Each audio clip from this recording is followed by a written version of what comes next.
Welcome back to the 2 Minute Warning. Today I'm taking a look at Justin Herbert and the LA Chargers and going over what to expect from Herbert in the upcoming season.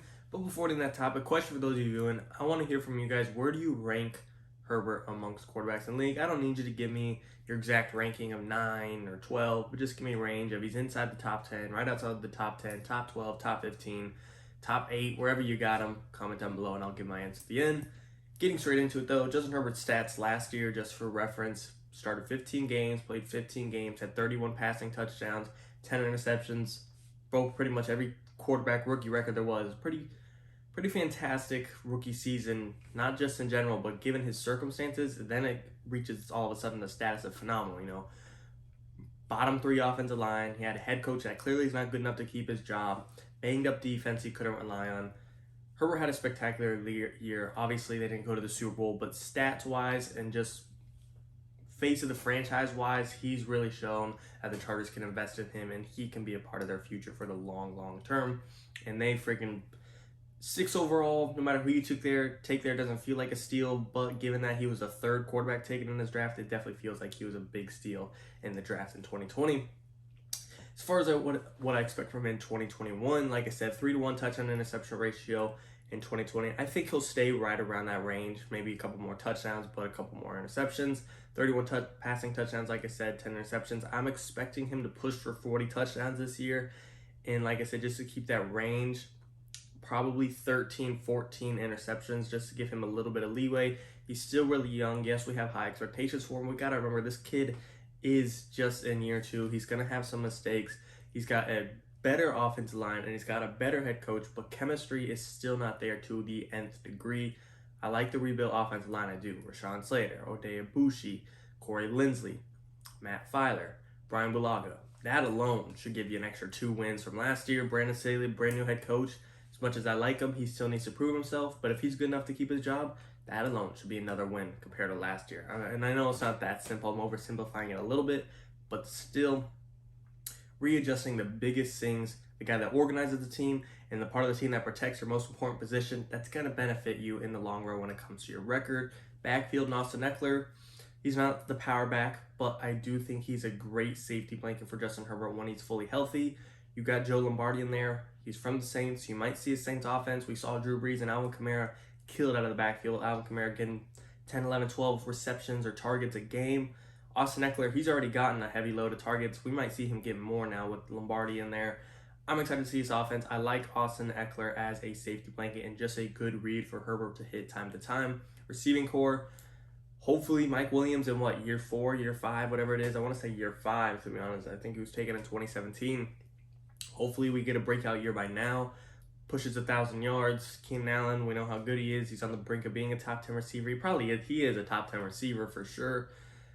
Josh Palmer, hopefully a rookie could step up. Jalen Guyton, hopefully he could step up. Tyler Johnson, I'm not expecting these guys to turn into D-Hop, but I do expect them to progress, Instead of trading for some big-time receiver, just demand more from your younger guys. Work ethic is a thing. Let's see if they can hit that next level and help out their quarterback in Herbert.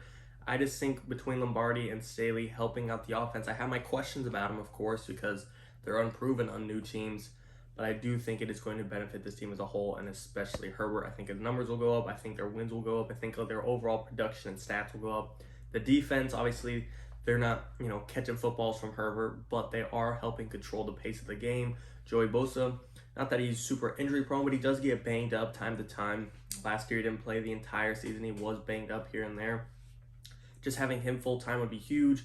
Hopefully, Brandon Staley can step up the guys that are still looking to find a role.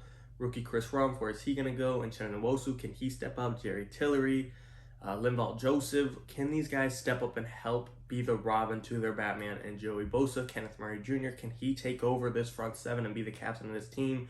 Derwin James, can he be just as good as he was his rookie year, if not better, to where he's a top 3 safety in the league again? Can we see Chris Harris Jr., Michael Davis, Asante Samuel Jr., can we see one of those guys emerge to be the number 1 corner of that team? I hope so.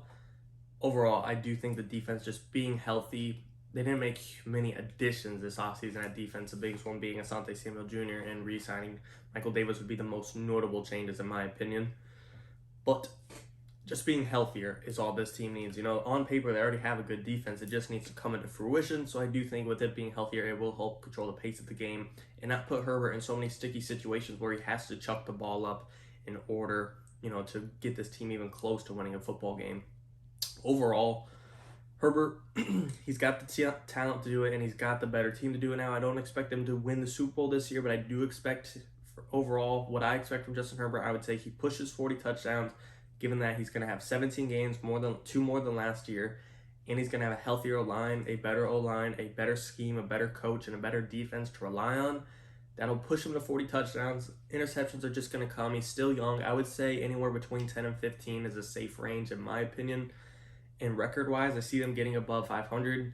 I think they could have fought for 500 last year, even with Herbert as a rookie, just with a better head coach, organizing the game right and managing the game clock right, and a better defense and not giving up so many plays and so many lost downs and so many touchdowns. I think this year just everyone being healthy alone is enough to make this a 500 team. And with Herbert, who say he can't push you to the playoffs, push you to 11 wins, push you to 12 wins, push you to fight the Chiefs. Do I expect him to win the division? Likely not. Do I think it's impossible to win the division? Definitely not, though. So I do think the ceiling is very high for Herbert. I think he can make the conversation of being in the MVP talks. I think he could be an MVP conversationalist for sure. I don't expect him to win it this year, but another one, if he won it, I wouldn't be shocked. I mean, look what he did his rookie year. When's the last guy broke every rookie touchdown or every rookie record pretty much? Just because Baker broke the touchdown one, what about all the others? Herbert did pretty much all of it except the yards, and he easily would have done that if he had a full 16 games.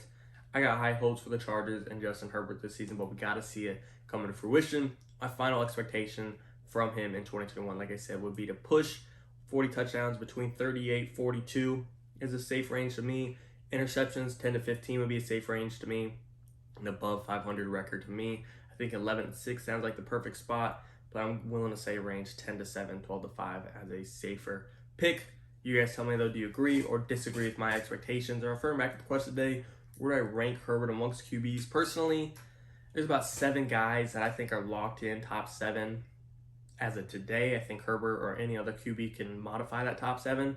But as of today, in no order, the top 7 QBs to me, again, in no order: Mahomes, Rodgers, Watson, Wilson, Tom Brady, Josh Allen, Lamar Jackson. I think they're all on their own mantle, their own pedestal, whatever you want to call it. Of course, Mahomes is going to be better than probably Lamar, but I think those top 7 are top 7 and undisputed for me. 8 through 10, though, that's where I think Herbert or some guys that are tier 2 at this point could squeeze in: a Dak Prescott, Matt Stafford, Kyler Murray, Ryan Tannehill, Justin Herbert. Those, off the top of my head, are probably the top 5 guys that need to squeeze into those last 3 spots. And I do think by the end of this season, Herbert will definitely be a top 10 quarterback. I have zero doubt about it, if not top 8 or higher. You guys tell me though, do you agree or disagree? As always, and of course, thank you for watching, guys. 2-minute warning.